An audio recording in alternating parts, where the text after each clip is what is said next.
Today I'm going to be creating a look using these three Eyeko Me and My Shadow waterproof eyeshadow liners, and I'm going to be using one brush.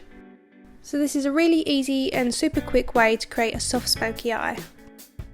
So the first colour I'm taking is Taupe, and this is the lightest of the three, and as you can see it's got a really nice sheen to it, so it's like a really deep champagne colour.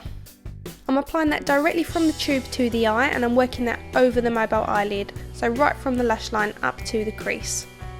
And then I'm taking this blending fluff brush from Crown, and I'm just working that straight over the top of it just to soften it and make sure it's blended right into the skin.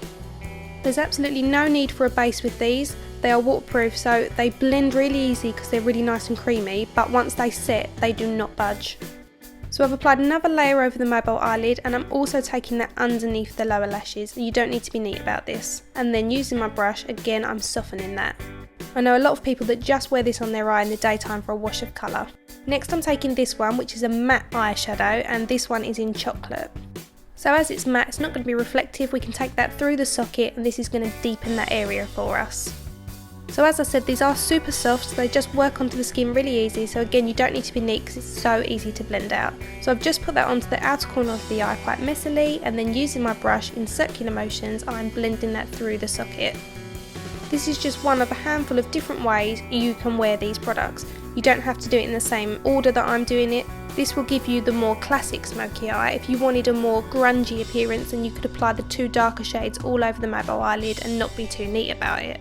I can think of tons of different ways you can use these. I might even do a couple more looks just to show you how versatile they are. So using the brush, I've pulled the remainder of the colour on the outer edge underneath the lower lash line, and then using my finger I'm just cleaning up, and then I'm just going back over with my brush just to make sure there's not a definitive line. You can see how effortlessly these products blend, they're a dream. I'm going back in with chocolate just on that outer corner again, and this is going to help to deepen the socket line because we've blended a lot of the colour away. So now we put the colour back in, and then we just soften the lines again. What's great about working on top of the colour that we've already applied is that it's already set, so it's not going anywhere and we can work on top of it, so they're really buildable. By working from the lightest shade to the darkest, it means I haven't had to change my brush. It doesn't leave much residue on the bristles, so I'm not having to clean the brush in between uses. We're now going to take that chocolate underneath the lower lash line, and because we've got the shimmery colour underneath, that's also showing through, so it's mimicking the top lid. So we're getting a nice amount of definition under our lower lashes, but we're also getting a hint of shimmer.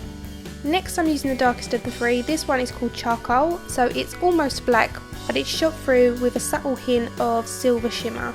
I'm applying this to the outer corner of the mobile eyelid, pulling it along the top lash line ever so slightly, and then feathering across the middle of that with my brush to blend it into the taupe shade that's on the mobile eyelid.